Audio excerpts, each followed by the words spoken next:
En este momento. Es un gran placer para mí y para los coorganizadores de este evento darle la bienvenida a Erica Beckman, que nos va a compartir una presentación sobre su investigación sobre arguedas.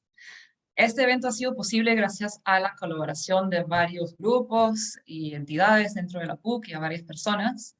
Quiero comenzar agradeciendo a Giovanna Porarolo, a Mija Mitrovic, a Cecilia Esparza y a Claudia Almeida por su ayuda en la gestión, a Mijael por haberme pasado el nombre y el trabajo de Erika, que me parece fascinante, y haber comenzado todo este proceso. Es un evento coordinado entonces por la Maestría de Estudios Culturales. Yo soy la directora de la Maestría en Estudios Culturales, la Maestría en Escritura Creativa, el Departamento de Humanidades y el Grupo de Investigación en Literatura Hispanoamericana Contemporánea, donde hemos estado reuniéndonos a leer varios textos de la autoría de Erika. Entonces, con mucha ilusión vamos a escuchar su presentación y tener una discusión después. La dinámica va a ser simple. Erika va a hablar por más o menos media hora y luego vamos a poder plantearle algunas preguntas. Si es que ustedes quieren ir formulando algunas preguntas durante su exposición, pueden irlos formulando por el chat. Esos chats los vamos a poder leer nosotros los organizadores y la misma Erika. Yo voy a servir de moderadora, entonces yo voy a leer en voz alta las preguntas o algunas de las preguntas, dependiendo de cuántas preguntas tenemos, ¿no? Y todo el evento está programado para durar más o menos una hora, ¿no? Entonces, el título de la presentación de Erika es Arguedas, Realismo y la historia del capitalismo en el Perú. Voy a presentar a Erika, su biografía, y luego le voy a dar la palabra. Erika Beckman es profesora asociada del Departamento de Romance Languages en la Universidad de Pennsylvania, Filadelfia, en Estados Unidos. Es autora de Capital Fictions, la literatura de la era de la exportación en América Latina, ¿no? Ficciones capitales, publicada por la Universidad de Minnesota en 2021. Actualmente está terminando un manuscrito sobre la relación entre la forma novelística y la transición capitalista en el siglo XX en América Latina, enfocándose en escritores tales como Rómulo Gallegos, José María Arguedas, Juan Rulfo, Rosario Castellanos y José Donoso, entre otros. Recientemente editó junto con Oded Nir y Emilio Sauri un número especial de la revista Modern Fiction Studies sobre las literaturas periféricas y la historia del capitalismo. Muchas gracias, Erika, y adelante. Muchas gracias, Alex. Primero que nada, te quiero dar las gracias a ti y a Micael por haberme invitado. Estoy muy emocionada de compartir mi investigación con ustedes. Yo voy a hablar unos 30 minutos para tener tiempo de conversar. Voy a poner el teléfono ahora para que no me extienda demasiado. He preparado algunos comentarios sobre el tema de mi charla, que es el tema del realismo en Arguedas y la historia del capitalismo en el Perú. Y quisiera, a manera de empezar, hacer una cita, ¿no? A veces me gusta empezar de esa forma, con un comentario inoportuno del escritor argentino Julio Cortázar acerca de la obra de Arguedas. En algún momento, él decía en los años 60, ¿no? Cortázar, hablando de su propio proyecto, decía que hay algunos escritores que son supranacionales, mientras que hay otros escritores, y cito, provincianos de obediencia folclórica para quienes las músicas de este mundo empiezan y terminan en las 5 notas de una quena. Ese comentario, aparte de ser abiertamente racista, ¿no? Tiene varias falacias que creo que perduran hasta cierto punto en la forma en que el campo de los estudios literarios latinoamericanos se aproxima al llamado realismo, ¿no? A partir del boom, y no solo en América Latina, sino en muchas partes del mundo, se da la idea de que hablar desde el realismo, utilizar el aparato realista, es hablar desde un lugar provinciano, es hablar a través de un aparato simple, narrativo, que no puede llegar a ser universal, ¿no? Y que es hablar a través de una forma trasnochada, ya que ya no tiene vigencia, ¿no? Si la tuvo en algún momento, en el momento en que alguien como Arguedas lo está usando, ya no la tiene. Y ahí también traigo a colación una cita del crítico literario Gerald Martin, que dice que la mejor novela realista del siglo XIX en América Latina es Ancho y Ajeno, es El mundo de Ciro Areglia, ¿no? Que por cierto fue publicado en 1941, el chiste siendo que esa forma realista ya pertenece al siglo XIX, ¿no? Algunos críticos ya han cuestionado esa forma de ver el realismo como algo del pasado, algo simplista, sobre todo en las sociedades periféricas. Estoy pensando aquí en una edición especial de una revista que editó Colin Lai y Jed Esty en Modern Language Quarterlies, que se llamaba Realismos Periféricos Ahora, en que cuestionan esa narrativa y lo explican precisamente como una narrativa que nace durante la Guerra Fría para deslegitimizar a las corrientes realistas que surgieron después de la Revolución Rusa, digamos, ¿no? Entonces, el modernism o el experimentalismo se volvió la forma supuestamente compleja, asociada con la libertad, asociada con lo universal, para expresarse artísticamente, mientras que el realismo se volvió panfletario, poco complejo, etcétera, ¿no? Le añadimos el hecho de que José María Arguedas, junto con otros escritores andinos, se ocupan de un mundo social sumamente complejo, que es, ¿no? Son la sociedad rural, la sociedad indígena, y que para captar esas sociedades en su riqueza, hasta cierto punto, y no siempre, ¿no? Yo creo que hay cierta tendencia, no solo política, sino también para poder captar las dinámicas de sociedad que se prestan al realismo. Ahora, quiero pasar a hablar también un poco de las apreciaciones de Arguedas, ¿no? Porque si bien, por un lado, se desprecia el modo realista a través de escritores como Cortázar, ¿no? Las apreciaciones de Arguedas han tendido a apreciar precisamente lo local y lo particular en su escritura, digamos, ¿no? O sea, las particularidades de las comunidades indígenas, la particularidad irreducible de la cultura andina, etcétera. Sin lugar a dudas, eso está, ¿no? Y es un aspecto súper importante, pero tiende simplemente a invertir el argumento que hacía Cortázar, ¿no? Que es una literatura local, pero la apreciamos porque es local. Pero ahí yo creo que se pierde de vista algo importante que rescatamos volviendo al aparato realista en Arguedas. Y eso lo que se pierde, que es importante para mí, es precisamente cómo el aparato realista en Arguedas trata de hacer aparecer una totalidad desde la región andina, ¿no? No puede ser más lejos de lo meramente provinciano, digamos, ¿no? O sea, porque es precisamente a través del realismo que Arguedas está tratando de captar dinámicas que van mucho más allá de lo meramente provinciano. Nunca deja de lado lo particular, pero trata de, y yo creo que logra hacer, ¿no? Armar una dialéctica entre lo sumamente local y lo universal, que en este caso sería el sistema estructural del capitalismo.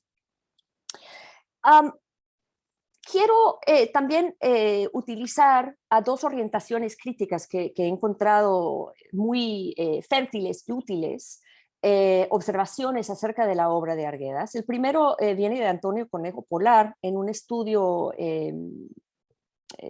temprano sobre Arguedas. Él hace la observación de que la obra de Arguedas siempre expande geográficamente, que va desde el pueblo andino, en los cuentos en Agua, publicado en los años 30, a la capital de provincia, en Yaguarfiesta, al capital de un departamento en los ríos profundos y a todo el Perú en todas las sangres. Y podríamos añadir también el espacio del mercado global en su novela póstuma El zorro de arriba y El zorro de abajo. Entonces, yo creo que esa amplitud de la obra de Arguedas ya nos está diciendo algo que va mucho más allá de lo meramente local, que o se desprecia o se valoriza. Por otro lado, el historiador Alberto Flores Galindo observa que la obra arguediana traza, y aquí cito, el itinerario de la expansión del mercado interno, siguiendo la incorporación de la gente al mercado. Y fin de cita. Y de ahí vemos que en esa observación de Flores Galindo también hay una observación que demuestra que la obra de Arguedas en su totalidad, como conjunto, está tratando de armar una historia de la expansión del capitalismo, ¿no? Y ahí, entre muchos otros factores, está la disolución de las comunidades indígenas, el desmoronamiento de la hacienda, que llega a su final solo en 1969 con la reforma agraria de Velasco, la proletarización o la semi-proletarización del campesinado, las olas migratorias masivas que hacia la costa, que empiezan a partir de los años 40. Y otro dato aquí que creo que es importante, que viene de Nelson Manrique en un ensayo en que observa que en 1940 2/3 de la población peruana trabajaba en el campo, vivía en zonas rurales, que no es lo mismo, mientras que en 1980 solo era 1/3. Entonces ahí estamos viendo un fuerte cambio en la sociedad peruana, la cual arma Arguedas su obra, yo creo que en parte para tratar de representar y para tratar de entender para dónde va la historia peruana en ese momento de cambios tan drásticos. Ahora, quiero ahora hablar un poco de cómo llegué, o sea, si eso es como un primer preámbulo a mi interés en el realismo en Arguedas. Quiero hablar un poco de cómo llegué a este tema. Y como dijo Alex, el primer libro que escribí, Capital Fictions, o Ficciones Capitales, tiene que ver con las representaciones o expresiones literarias de la primera etapa de expansión capitalista importante en América Latina, que es la época del gran auge de las economías exportadoras, que se extiende entre más o menos 1870 y 1930. En ese libro es un primer intento por tratar de desarrollar una metodología que camine entre la historia económica y el análisis literario, ¿no? Y en ese libro hago más o menos, o sea, la arquitectura del libro trata de entender el auge y caída, el auge de esperanzas, al menos por parte de la élite letrada, de la promesa que ofrecían las economías exportadoras. O sea, por ejemplo, tenemos a José Martí soñando sobre la transformación de Guatemala en una plantación de café enorme y cómo iba a ser de maravilloso eso, y sabemos que pues no fue así, hasta, y termina el libro con análisis de novelas de la bolsa que examinan y tratan de entender la extrema volatilidad financiera de las economías latinoamericanas, y luego por fin una novela como La Vorágine, que viene hacia el final de ese periodo, que trata de entender realmente la pesadilla, el horror y el costo humano a través de la esclavitud indígena en la época del caucho, ¿no? Después de terminar ese libro, quise seguir y creo que, o sea, en grandes líneas, mi proyecto es tratar de periodizar o reperiodizar la producción literaria latinoamericana, la narrativa principalmente, a través de grandes épocas de acumulación en América Latina. El primero siendo la era de las exportaciones, Y luego quise seguir, y bueno, si vemos los manuales de historia económica, el segundo gran periodo que le sigue es la época de la sustitución de importaciones, ¿no? Y el desarrollo del mercado interno, el desarrollo de las economías nacionales, que va entre 1930 hasta, bueno, depende del país, pero llega hasta lo que llamamos ahora el neoliberalismo, ¿no? Muy pronto me di cuenta, cuando empecé a escribir ese libro, que estaba encontrando, y la forma en que trabajo de forma comparativa, no totalizadora, pero de comparativa, tratando de ver en diferentes partes de América Latina narrativas similares que surgen como respuestas a problemas económicos concretos, y me di cuenta muy rápidamente que no iba a ser un libro de literatura sobre la industrialización, porque casi no hay, y si la hay, realmente el gran tema de la literatura latinoamericana que va desde 1930 hasta 1960, que es la época que más o menos me concierne acá, es fuertemente rural. Trata del problema de la liberación indígena, tal como el indigenismo, trata del problema del latifundio, como es el caso de las novelas de los años 20, el primer regionalismo, y luego muchas de las novelas del boom también tienen muy presentes el problema de la hacienda, el problema del mundo rural, incluso cuando se está transformando en otra cosa, ¿no? Entonces ahí empecé a pensar que quizás lo que realmente estoy tratando de entender es cuál es la relación entre el mundo rural y el capitalismo, ¿no? Y ver, y eso también implica cambiar un poco el enfoque que se da, al menos en los estudios literarios y culturales latinoamericanos, que lo rural casi siempre se asocia con la tradición, con el pasado, con lo precapitalista, con lo no capitalista, y en muchos sentidos es así, ¿no? O sea, el modo de producción campesina precede al capitalismo por, ¿no?, cientos y cientos de años, ¿no?, miles de años, de hecho. Sin embargo, si ponemos atención en los debates sobre la cuestión agraria, que realmente es el debate, es la forma que toma el debate sobre el capitalismo en todos los países más allá del oeste de Europa, es el problema agrario que funciona como un punto cero de la expansión capitalista. Porque no puede haber, un país no puede ser de campesinos y terratenientes si va a emplear el modo de producción burgués, porque no funciona el mercado interno, si los campesinos se pueden autoabastecer y no dependen del mercado para sus necesidades, eso no funciona, ¿no? Entonces, la meta es hacer que los campesinos se conviertan en dependientes del mercado de alguna forma u otra. Ahora, ese proceso no es fácil, ese proceso no se da así, y es un proceso que es una tendencia, no es una ley, pero que puede tomar hasta siglos, ¿no? Tomó siglos, eso es el análisis que da Marx en su análisis de la acumulación originaria en Inglaterra, ¿no? Yo diría que pues, posiblemente tomó más tiempo en Inglaterra que en América Latina. En América Latina realmente ese proceso de descampenización, de expulsión de las tierras, que no se dio incluso en la época del latifundio, y eso lo analiza Mariátegui, por ejemplo, ¿no? O sea, lo que hacen los españoles, llegan, ponen latifundios, despojan a los indígenas, pero los indígenas siguen teniendo acceso a la tierra.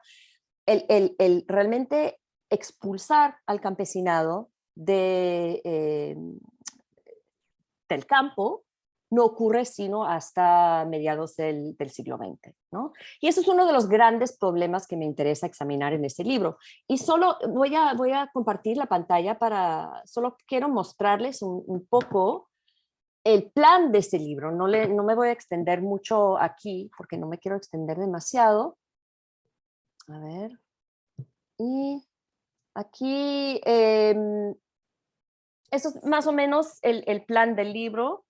Cuestiones agrarias. Vienen tres partes. La primera parte es la vía latifundista, o como, y esto estoy jugando con las categorías de Lenin, ¿no? Las vías hacia el capitalismo. La vía latifundista sería la vía Juncker, ¿no? Y ahí lo que hago en cada capítulo es hacer una pregunta, ¿no? La pregunta que yo estoy tratando de argumentar, que pone y contesta un corpus literario. Entonces, en el caso del regionalismo de los años 20, estoy tratando de argumentar que esas novelas realmente están tratando de plantear el problema de la viabilidad del latifundio. Cómo en un momento de crisis económica se puede justificar la existencia de grandes extensiones de tierra, ¿no? Y he escogido novelas que terminan, a pesar de sí mismas, reafianzando a través de estructura de romance la existencia del latifundio. Luego, en otro capítulo, examino qué pasa con las oligarquías que perduran así de forma decadente durante décadas y décadas, a través de Joselyn Sugiego, un escritor brasileño, y Rosario Castellanos, una escritora de Chiapas, en México. Y ahí, en esa parte, es cómo se va desintegrando y carcomiéndose por dentro la oligarquía. Luego, y les estoy mostrando esto para que vean qué papel juega Arguedas en este libro, ¿no?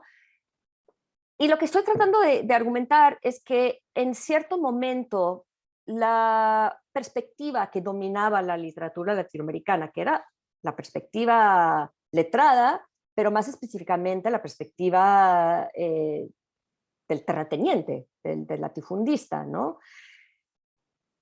Se cambia, ¿no? Se logra un cambio, al menos a partir de la Revolución Mexicana, con la novela de la Revolución, que es la Revolución Mexicana, fuertemente una revolución agraria, que busca la liberación campesina. Entonces estudio los de abajo en diálogo con Yaguar Fiesta de Arguedas. Ambas como novelas que están tratando de entender qué es lo que significaría realmente liberar a los campesinos, indígenas o mestizos, de la estructura vieja de la hacienda. Y creo que el realismo viene a ser importante acá, porque el realismo tiene la capacidad, y voy a hablar de eso un poco más detalle ahora, de ver con cierta granularidad y cierta objetividad los procesos históricos mientras se están dando. Y veo una gran sensibilidad de Arguedas, sobre todo en Yaguar Fiesta, también en sus otras novelas, al tratar de ver para dónde va la sociedad, bajo condiciones que no se han fijado todavía, donde todavía hay una apertura histórica que permite que las cosas cambien, aunque no se sabe para bien o para mal todavía. Luego, al final, y con esto voy a cerrar, el libro sigue, pero no quiero entrar en demasiado detalle, que ese momento de las grandes épicas realistas, que yo creo que tratan la cuestión de la liberación campesina bajo un lente realista, no duran para siempre. En cierto momento, ese gesto mismo se agota. Y se agota en el mismo Arguedas hasta cierto punto, en El zorro de arriba, El zorro de abajo. El aparato realista y su agotamiento señalan el cierre de cierto ciclo histórico, digamos. No llega a un final, ¿no? A nada, no llega al fin de la historia, pero sí el final de un ciclo. Y creo que y el caso particular que me interesa en este sentido del antirrealismo serían los escritos de Juan Rulfo, que creo que es precisamente la desintegración del aparato realista como una respuesta a cierta cierre en la posibilidad de la liberación campesina después de la reforma agraria, en la que está el sistema de elegido, está la reforma agraria, pero lo que ve Rulfo es una etapa que pareciera no tener fin, o sea, es agónica, solo puede ser representarse como el purgatorio en Pedro Páramo, de una inmiseración que pareciera no tener fin. Y de ahí les muestro brevemente, después el libro va hacia la ciudad con algunas novelas del boom, y luego en conclusión, qué pasa con el campo en la literatura actual, ¿no? En el siglo XIX, siglo XXI. Ok. Ya con eso, quiero volver a la cuestión del Arguedas realista. Solo estoy viendo el tiempo que me queda.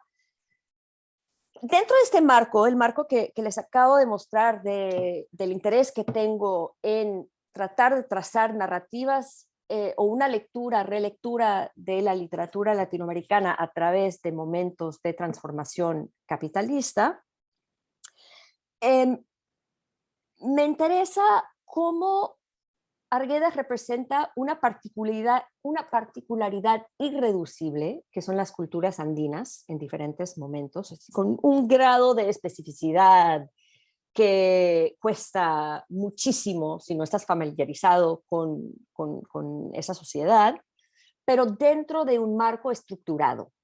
O sea, y otra vez repito, es la dialéctica entre especificidad cultural, por un lado, pero en un marco estructurado. Y en ese marco estructurado quiero decir dos cosas. Primero, el marco estructurado, la novela, una novela que trata de captar las fuerzas sociales en su totalidad, que tiene una relación mediada con esa gran estructura que es el capitalismo.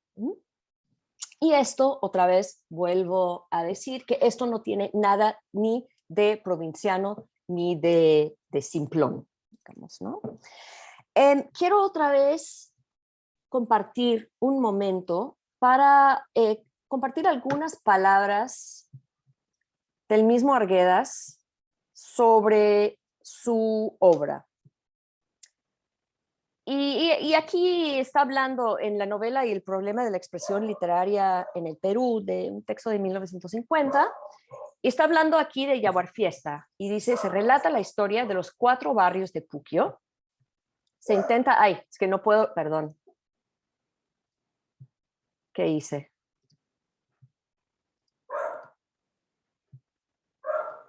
Bueno, no importa. Ok. Se intenta exhibir el alma de la comunidad, lo lúcido y oscuro de su ser, la forma como la marea de su actual destino los desconcierta incesantemente, como tal marea, bajo una aparente definición de límites, bajo la costa, los obliga a un constante esfuerzo de acomodación, de reajuste, a permanente drama. Una angustia creciente oprime a quien desde lo interno del drama contempla el porvenir.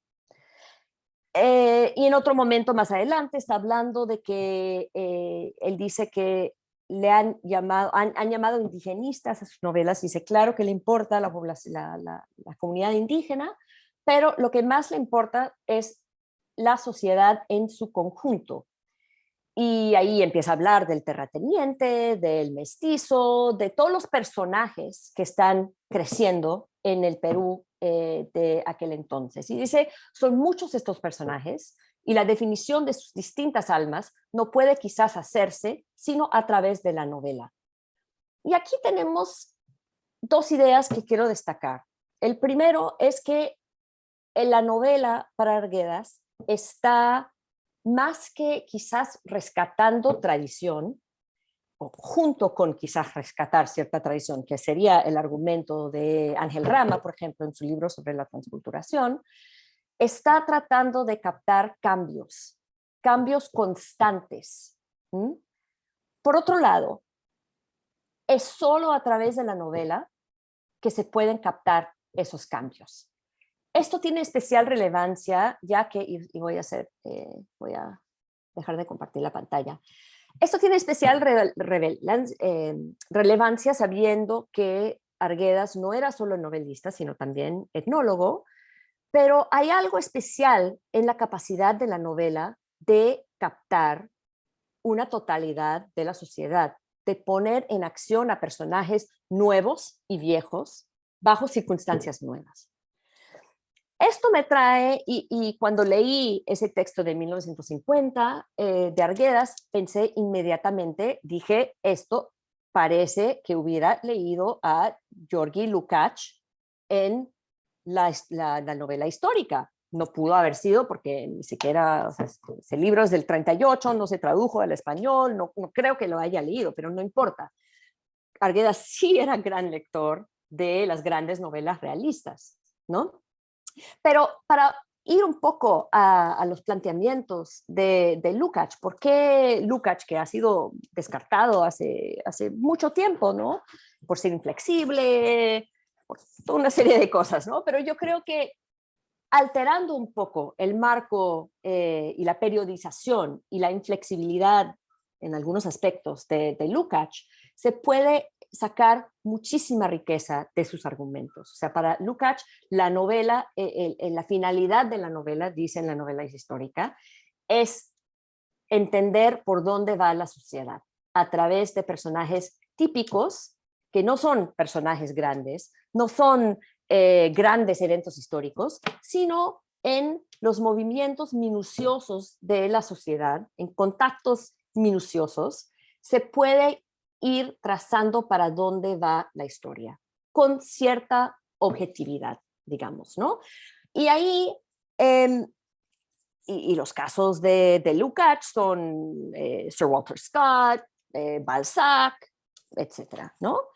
Y para Lukács, ese crecimiento de la novela histórica tiene que ver con las revoluciones burguesas en Europa y que expresa cierta transición que va de la sociedad feudal a la sociedad burguesa. Entonces, la novela histórica realista para Lukács es la novela de la transición hacia el capitalismo por excelencia.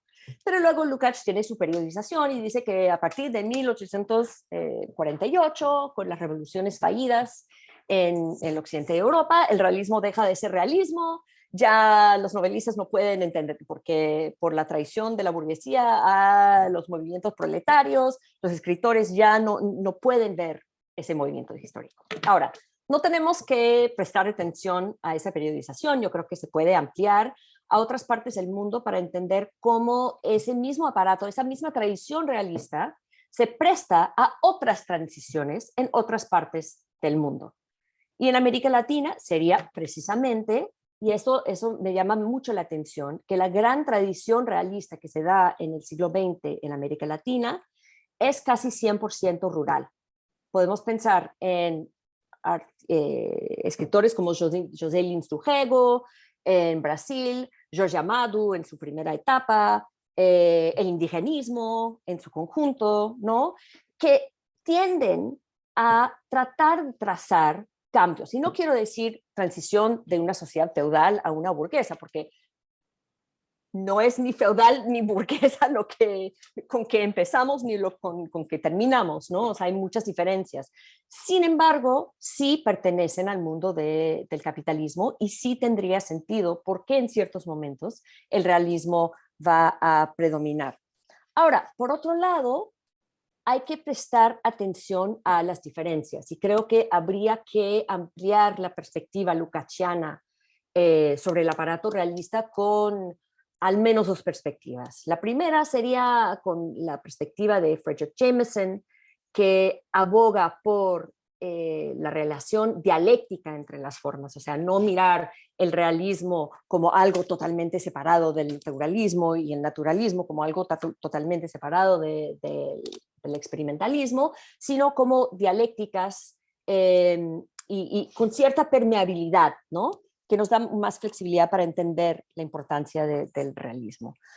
Por otro lado, creo que habría que complementarlo con la perspectiva de Roberto Schwartz, el gran crítico marxista brasileño, crítico literario, que dice de plano que una forma como el realismo no se puede dar de la misma manera en los países periféricos, porque las condiciones sociales que existen en tales sociedades son totalmente diferentes, ¿no? Él, basándose en el siglo XIX, dice: Balzac está de moda en Brasil en el mismo momento en que la esclavitud predomina en el Brasil, no es una sociedad libre. Entonces, ¿cómo puede una forma desarrollada para una sociedad burguesa formalmente libre traducirse al contexto brasileño? Y él dice, entonces, siempre se producen disonancias. Esas disonancias no necesariamente son fallas, aunque lo pueden ser, pero que pueden ser fuente de aprendizaje sobre las lógicas particulares de las sociedades latinoamericanas. ¿Mm? Cómo se conjuga, por ejemplo, el capitalismo con la esclavitud. En el caso de Arguedas, y con esto voy a terminar, solo voy a hablar un minuto o dos más. En el caso de Arguedas, por ejemplo, volviendo a una novela como Jaguar Fiesta no presume una sociedad burguesa, pero sí presume una sociedad que está siendo sometida a olas de mercantilización, ¿no? Por otro lado, y no presume tampoco una sociedad libre, presume una sociedad en la que existen las comunidades indígenas de cierta forma autónoma, pero siempre sometidos a los caprichos de los terratenientes, ¿no? Que básicamente encarnan la ley y una opresión directa, ¿no? Y feroz. Pero por otro lado, y creo que esto es quizás el aporte más importante que haría Arguedas a una tradición más amplia, si incluimos a Sir Walter Scott y Balzac y Gorky y Tolstoy y todo lo demás, que Arguedas está escribiendo desde un contexto en que, si bien la novela presume la disolución de las comunidades y la atomización de los individuos que se convierten en personajes, Arguedas no presume eso, porque Arguedas está escribiendo desde la perspectiva de la comunidad vigente andina, indígena, ¿no? Entonces, yo diría que uno de los aportes que hace es que el aparato narrativo, que no presume, o sea, tiene personajes, pero él mismo reconoce, Jaguar Fiesta casi no tiene nombres de personajes. Tiene algunos, ¿no? Los gamonales tienen nombres, el subprefecto tiene nombre, pero los comuneros, por lo general, no, porque funcionan como comunidad. Y yo creo que esa forma de mirar la sociedad como sociedad colectiva empapa la obra. A su vez que, y esta es la parte dialéctica del aparato realista, si bien la novela ocupa una perspectiva y demuestra la fortaleza de la comunidad indígena, los eventos de la novela, el mismo aparato realista conlleva a considerar la disolución de esa colectividad. Y eso ocurre en esa novela a través de una instancia de esa dialéctica, es la construcción de la carretera que hacen los comuneros en un flashback que aparece en la novela, que los comuneros construyen la carretera a la costa, demuestran su fortaleza, pero junto con eso entra la mercantilización, ahí entra el Estado, entran las mercancías, empieza a cambiar Puquio, y luego con la misma instancia del Jaguar Fiesta, que por un lado, toda la parte en la novela en que demuestra su fortaleza, las comunidades capturando al toro Misitu, para luego imponer su versión del Jaguar Fiesta que han prohibido por ser supuestamente bárbaro, llegan a imponer su voluntad al final de la novela, pero uno de los costos es que la misma comunidad se ve hasta cierto punto fracturado, ¿no? Y ahí, o sea, no tengo tiempo de mostrar hasta la manera en que eso sucede, pero creo que es solo a través del aparato realista que Arguedas nos puede demostrar esas contradicciones, ¿no? Si bien está tratando de entender para dónde va la sociedad peruana en diferentes momentos, está viendo ambos lados de la moneda, sobre todo en cuanto a la liberación indígena. Se liberan a las comunidades y a los pongos, ¿no? Se libera, se logra la liberación de los gamonales, pero ¿qué pasa después? Y eso, ¿qué pasa después? Puede tener muchas respuestas. O sea, la respuesta que siempre quiere Arguedas es la restauración y el fortalecimiento de la comunidad. Pero lo que ve cada vez más conlleva hacia la disolución. Entonces, es ese, y no acontece tampoco de forma tan lineal, siempre es una tensión, que creo que es lo que logra captar.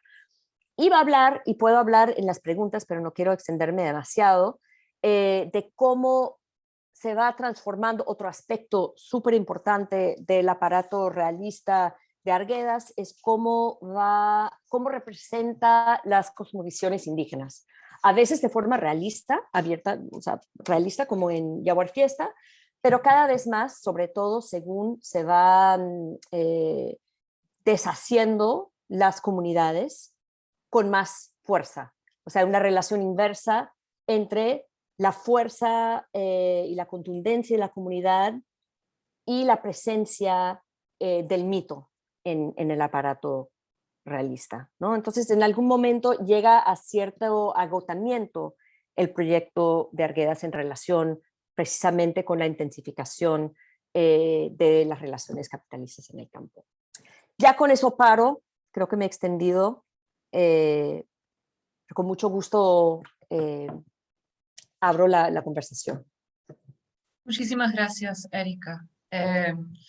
De verdad que es muy interesante tu perspectiva sobre este autor que nos es muy conocido, pero como dijiste hacia el inicio, solemos abordarlo desde su valor como alguien que trabaja por representar una cultura que ha sido sistemáticamente excluida de nuestro canon literario, ¿no? Entonces nuestro interés siempre ha estado puesto sobre lo que nos puede decir sobre la cultura andina, la cosmovisión andina, la modernidad andina, cómo el concepto de la modernidad viene siendo interrumpida desde otra mirada cultural, ¿no? Y lo que tú nos planteas es más bien ingresarlo en una genealogía de literatura realista que capta la transición capitalista en todo el mundo, ¿no? Entonces eso es bastante refrescante. Invito a los y las presentes a formular preguntas por el chat. Y mientras van colocando sus preguntas, le paso la palabra a Cecilia, que es digamos, miembro fundadora del grupo de investigación en literatura hispanoamericana, y tenemos una pregunta que hemos preparado desde ese espacio para ti. Muchas gracias, Erika, por tu estupenda presentación. Como Alex ha dicho, nuestro grupo de investigación ha estado leyendo algunos de tus textos y teníamos mucho interés en plantearte algunas preguntas, ¿no? Entonces, voy a comenzar por el final de tu presentación, ¿no? Lo que afirmas es que el mito aparece con mayor protagonismo, con más fuerza en las ficciones de Arguedas, para compensar, ¿no? Por su desaparición en el mundo real, en el mundo representado, ¿no? Entonces, así, mientras en Yaguar Fiesta encontraríamos representaciones realistas del mundo andino, ¿no? En El zorro de arriba y El zorro de abajo, que es la novela que registra de manera más patente la violencia del impacto del capitalismo en el Perú, la perspectiva narrativa de alguna manera es la de esos zorros míticos inspirados en el manuscrito de Huarochirí, ¿no? Entonces, surgió esta pregunta mientras leíamos tus textos, ¿no? ¿Cómo podrías precisar la manera en que entiendes la relación entre el realismo y el mito? O sea, ¿es una oposición que excluye uno de los términos, ¿no? ¿Habría una mitificación del mundo narrado en la novela póstuma de Arguedas? ¿Cómo conciliar esa intención de observar y representar los procesos sociales, los cambios sociales, y también incluir esta dimensión mítica, ¿no? Otra manera de plantear esa pregunta es si podríamos pensar en un sujeto histórico inserto en el sistema capitalista, pero que también participa, aunque de manera fragmentada, ¿no es cierto?, en el mito. y una escena del zorro de arriba y el zorro de abajo que estábamos discutiendo, por ejemplo, es la de la famosa procesión de las cruces liderada por el Loco Moncada, ¿no? En donde efectivamente aparece una colectividad, aparece un pensamiento mítico que los articula, ¿no? Pero es un mito de alguna forma fragmentado. Sí, muchísimas gracias. A ver, quiero aclarar desde un principio o sea, que no quiero poner valorización sobre lo realista versus lo mítico. Quiero verlo como un ejercicio, ¿no? De tratar de entender por qué en Yaguar Fiesta, por ejemplo, hay un tratamiento muy realista de las creencias de diferentes comunidades acerca del Auqui, ¿no? Que algunos creen que Misitu, el toro, es Auqui, otros no. Y hasta puede haber cierta manipulación por parte de una comunidad hacia otra para conseguir a Misitu, porque ellos ya no creen que es Auqui, pero los otros sí. Lo que me interesa y lo que me parece fascinante es cómo en esa instancia el aparato narrativo no toma partido, nos deja ocupar diferentes perspectivas desde la objetividad definida por el realismo acerca de ese proceso, ¿no? No toma partida acerca de si que el Auqui existe o no, ¿no? Simplemente es parte de la vida de estas comunidades, pero el narrador no dice si deberíamos creer o no.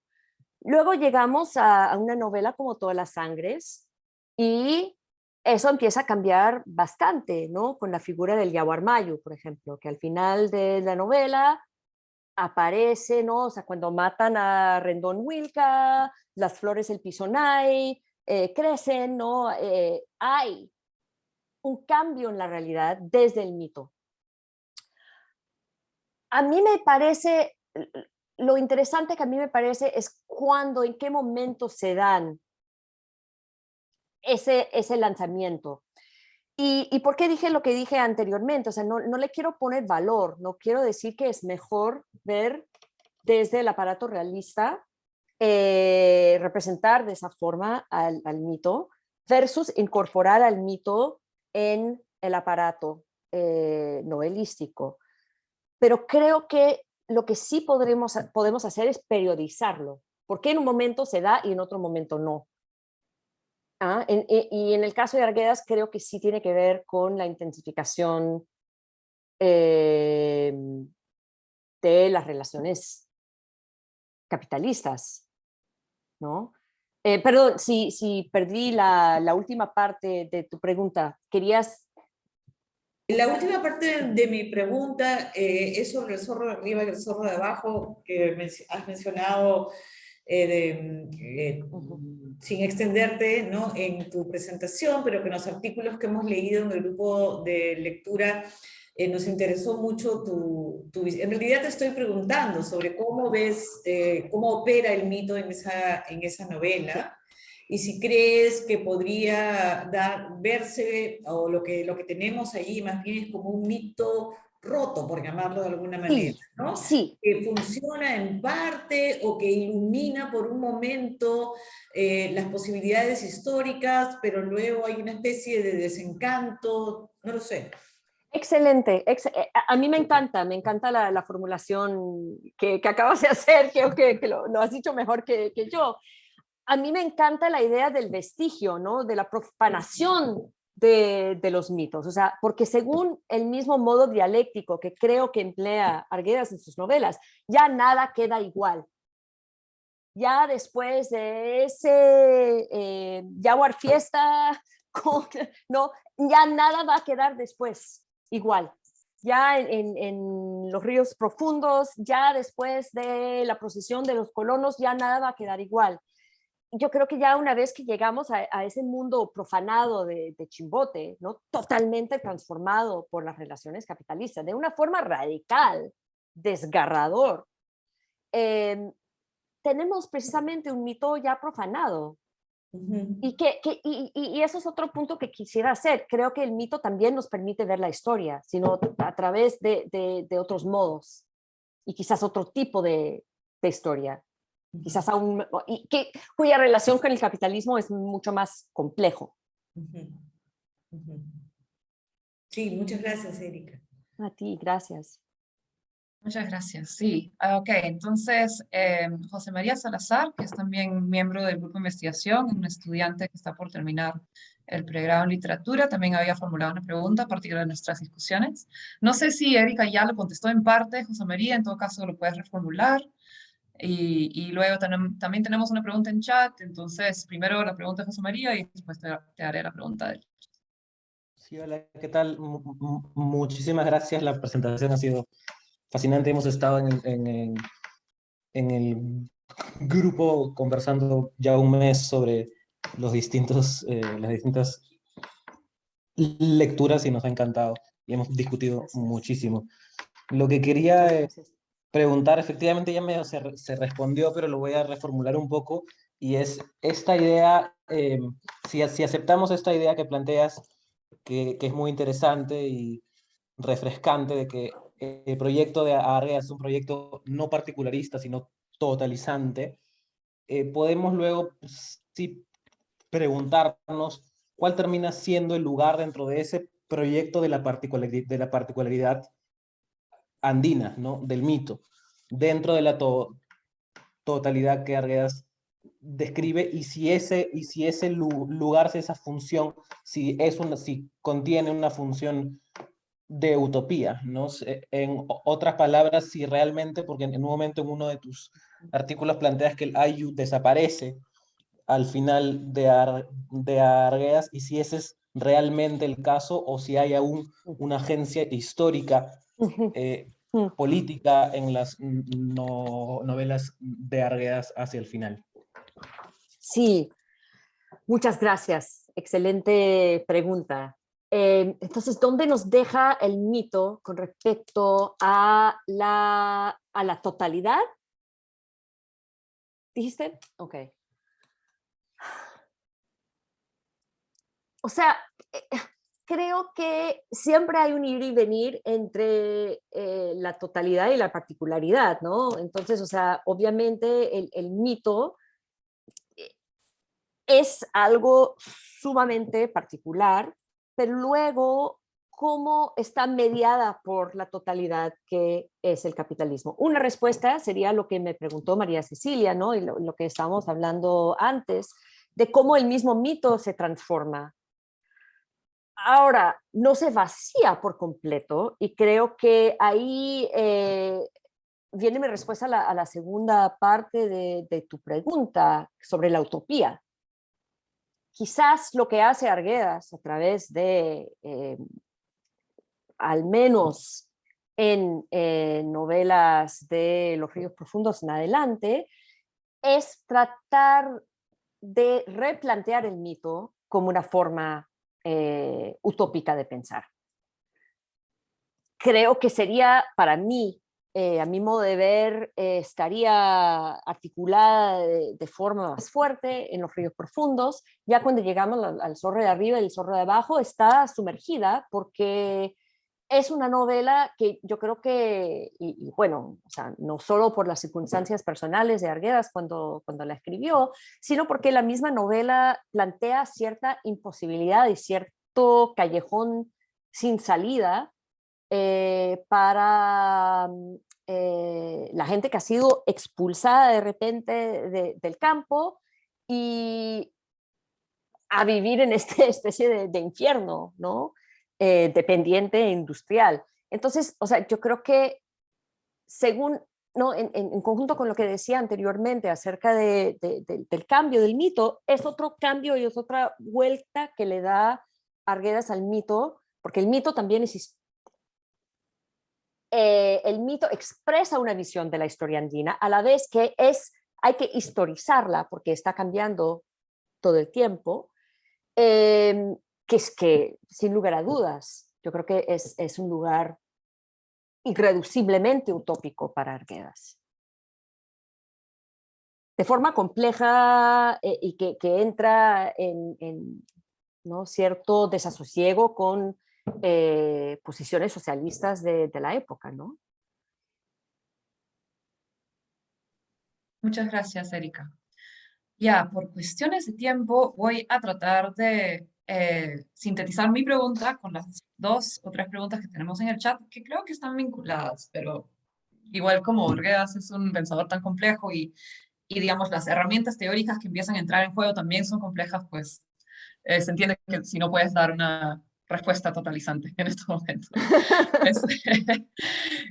Efectivamente, la preocupación nuestro interés o la mayor parte de los debates que tuvimos alrededor de tus textos en el grupo de lectura iban con respecto a cuál es el lugar finalmente que le queda al mito. Si aceptamos tu argumento hasta dónde llegas, digamos, es necesario, sin embargo, seguir reconociendo la presencia del mito en sus obras. Entonces, dentro del proyecto totalizador o totalizante de Arriaga, ¿qué lugar tendría ese mito roto, que es una frase que usamos bastantes veces, ¿no? Entonces, eso se vincula con la particular manera que tendría Arguedas de formular el realismo, ¿no? Que es algo que tú también dices, ¿no? Que el realismo creado desde la periferia reta la noción misma de realismo, ¿no? Entonces puede haber ahí un efecto que todavía tiene la miticidad sobre el mismo concepto de lo que es el realismo, ¿no? En ese sentido también va la pregunta de Oscar Gallegos en el chat. Dice, muy interesante la exposición. ¿Cómo definiría el realismo de Arguedas cuando él incluye una cosmovisión andina, perdón, una cosmovisión mítica o lo mágico? ¿Por qué lo objetivo estaría del lado del realismo y qué pasa con otros modos como el fantástico o lo que se ha denominado como realismo maravilloso? Entonces eso sería como una primera reflexión. Y la otra, que es lo que yo quería preguntarte a partir de un párrafo que está en la introducción al dossier que acaban de publicar tú y tus coautores, hay una parte en donde critican a los nuevos materialismos, ¿no? Y eso me parece muy interesante porque más bien el trabajo más nuevo, más interesante que estamos produciendo desde el Perú, a mí me parece, sobre Arguedas, viene desde los nuevos materialismos, ¿no es cierto? Entonces yo tenía una tesista últimamente, Gabriela Solorio, que la veo acá conectada, que está terminando su tesis desde esta perspectiva, y también está Cristian Alguera, que nos ha puesto un par de preguntas en el chat, ¿no? Entonces Cristian dice, considerando una lectura dialéctica marxista de obras como Yabar Fiesta o Los Zorros, ¿cómo se puede poner en diálogo de manera horizontal la tradición marxista y los pluriversos o sistemas ontológicos del pueblo quechua? Pienso aquí en las tensiones políticas y ontológicas discutidas por Marisol La Cadena en su libro Earth Beings. Y es muy curioso, o sea, Cristian y yo hemos tenido más o menos la misma pregunta. Mi pregunta también iba por ahí, ¿no? O sea, yo siento que algo que hace Arguedas a través de su particular forma de escribir, su particular trabajo con el lenguaje, su particular realismo, si quieres, es captar una experiencia del mundo distinto en donde sí existen estos earth beings, estos seres no humanos, por cierto. Pero ¿en qué medida podemos decir eso y a la vez sostener lo que tú estás sosteniendo? O sea, ¿es realmente tan incompatible las dos miradas teóricas? ¿O Arguedas hace colapsar esta división, esta tensión entre una mirada totalizadora y una mirada más? No, miren, sí, es una tensión y muchas gracias por las preguntas. Esto me está obligando a ir pensando un paso más allá de lo que ya he hecho. Y si bien he insistido tanto en el realismo y su relación con una estructura capitalista, es precisamente porque siento que en muchos enfoques contemporáneos, como los nuevos materialismos y la decolonialidad, ha desaparecido ese marco por completo. Ese es mi problema. Ahora, yo siento, y sí, claro que sí, ¿no? Ninguna lectura de Arguedas sería completa sin reconocer lo que Marisol de la Cadena llama los earth beings, ¿no? Pero ¿cómo conectamos esa lectura con una lectura más amplia de una estructura en que operamos todos? ¿no? Y ahí, o sea, mi principal problema con los nuevos materialismos no es la identificación en sí de diferentes epistemologías. Yo estoy pensando más en una crítica a Bruno Latour, por ejemplo, ¿no? Que es como uno de, ¿no? una de las grandes figuras en generar esos nuevos aparatos, que básicamente se cambia una idea de la totalidad como, y totalidad no quiere decir todo lo que existe, sino una estructura que rige y hace imposibles ciertas cosas e imposibles otras cosas, ¿no? Que es el sistema capitalista bajo el cual vivimos, que para Bruno Latour se cambia esa noción de totalidad por la noción de entanglements, que no sé cómo se dice en español. Enlaces, ¿no? En la que ya se pierde de vista, y él ha dicho abiertamente que no existe la sociedad, ¿no? Entonces, esa sería mi pregunta. Ahora,